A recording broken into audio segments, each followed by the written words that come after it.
तो आपके मन में ये सवाल आ सकता है, तो फिर बीजेपी अपना मिशन यूपी पूरा कैसे करेगी? क्योंकि अगर पश्चिम में ही साथ नहीं मिलेगा तो यूपी में सत्ता मिलना मुश्किल हो जाएगा। यूपी में कुर्सी का एक और सीक्रेट कोड है, वो है यूपी की वो 86 सीटें जो आरक्षित है। और आंकड़े ये बताते हैं कि यूपी विधानसभा चुनावों में जिस पार्टी ने इस आरक्षित सीट पर या इन सीटों पर बाजी मारी, सरकार उसकी बनी। कैसे, इसे समझिए। सबसे पहले 2007 की बात करें तो तब 89 आरक्षित सीटों में से 61 पर बीएसपी जीती थी और कुल 206 सीटें जीतने के बाद बीएसपी बहुमत की सरकार बना पाई। 2012 में भी यही हुआ।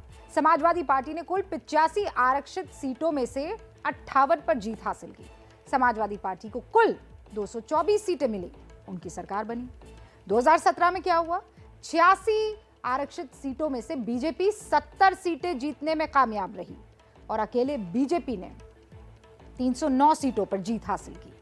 यह आंकड़ा बताता है कि जिस पार्टी ने आरक्षित सीटों पर बड़ी बढ़त हासिल की, लखनऊ में सत्ता भी उसी पार्टी के हाथ में आई है। तो क्या इस बार भी आरक्षित सीटों वाला ये फॉर्मूला कामयाब रहेगा? और सबसे बड़ा सवाल, कौन इसे हासिल करेगा? कौन पाएगा दलितों के वोट को? अब इसी तरफ हमारी ये रिपोर्ट जा रही है। अखिलेश यादव और जयंत चौधरी के गठबंधन से मुसलमानों और जाटों का रुझान तो पता चल रहा है, लेकिन अभी तक पश्चिमी यूपी का दलित वोटर शांत है, उसका रुझान पता नहीं चल रहा। पश्चिमी यूपी में 25% दलित वोटर हैं, जो किसी भी पार्टी की किस्मत बदल सकते हैं।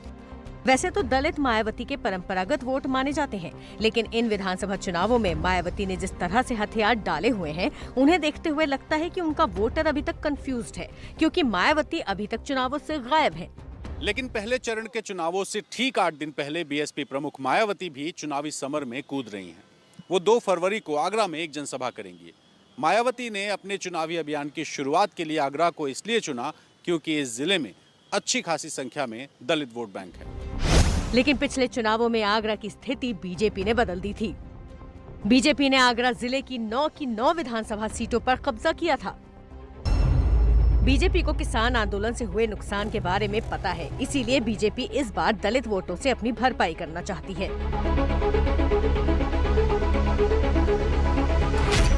बीजेपी ने ऐसे उम्मीदवारों को भी चुनावी मैदान में उतारा है जो पिछड़ी जातियों या दलित समुदाय से आते हैं, जैसे बेबी रानी मौर्य जो उत्तराखंड की राज्यपाल रह चुकी हैं। वो आगरा ग्रामीण सीट से चुनाव लड़ रही हैं। मैं आती दलित समाज से हूँ, लेकिन पार्टी की कार्यकर्ता हूँ, इसलिए पार्टी मुझे चुनाव लड़ा रही है। और जहाँ तक बात है, जाटव समाज का वोट हमारी तरफ आ रहा है। उन्हें लग रहा है कि उन बहन जी ने हमारा भरोसा तोड़ा है, तो ये दूसरी बहन जी हमारे साथ आ गई हैं। समाजवादी पार्टी ने इस बार जरा दूसरा दांव चला। उन्होंने आगरा जिले की फतेहाबाद सीट से रूपाली दीक्षित को टिकट दिया है, जो विदेश से पढ़ाई करके आई हैं। उनका दावा है कि अब समीकरण बदल चुके हैं। I did my MBA from Cardiff university से मैंने अपना MBA किया है और उसके बाद मैंने MA अपना लीड्स यूनिवर्सिटी से किया है।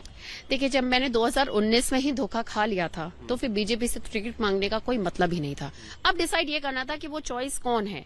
चॉइस में कोई एक यूथ की जरूरत थी, एंड देन अखिलेश जी से कोई बेटर व्यक्ति मुझे मिला नहीं। वो खुद इतने वेल एजुकेटेड, वेल टॉट है। लेकिन सबसे बड़ा सवाल यह है कि आखिर वो मतदाता क्या सोचता है, जिसको लेकर सभी दल अपनी अपनी राजनीतिक बिसात बिछा रहे हैं। 2017 में, 2019 में जहां तक है, जो बसपा का जो वोटर था, जिसको जाटा समुदाय के लोग थे, उन्होंने कहीं ना कहीं रुख अपना बीजेपी की तरफ अपना रुख आजमाया है। जाटा वोट जो कि मायावती का अभेद किला कहा जाता है, उसमें सेंध लगा सके? बिल्कुल सेंध लगेगी, उसमें 100% सेंध लगेगी और जाटों का वोट बीजेपी की तरफ बहुत जाएगा। ये पार्टियां दावे चाहे जो भी करे, लेकिन ये सच्चाई है कि दलितों ने मायावती का साथ नहीं छोड़ा है। पिछले कई दशकों से दलित वोट मायावती के साथ फेविकॉल के जोड़ की तरह जुड़े हुए हैं। 2007 में जब बीएसपी की सरकार बनी थी तो उन्हें 206 सीटों के साथ 30% वोट मिले थे। हालांकि इसमें ब्राह्मण के वोट भी थे। इसके बाद बीएसपी का ग्राफ नीचे आया और 2012 में बीएसपी चुनाव हार गई और सिर्फ 80 सीटें ही मिल पाईं, लेकिन वोट फिर भी 26% मिले। 2017 में तो मायावती को सिर्फ 19 सीटें मिली, लेकिन इसके बावजूद उनका वोट प्रतिशत उतना नहीं गिरा, उन्हें 22% से ज्यादा वोट मिले। यानी चाहे भले ही मायावती को सीटें ना मिले, लेकिन उनके मतदाता उनसे दूर नहीं जाते हैं।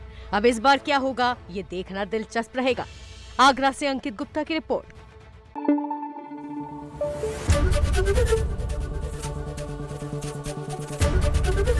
एबीपी न्यूज आपको रखे आगे।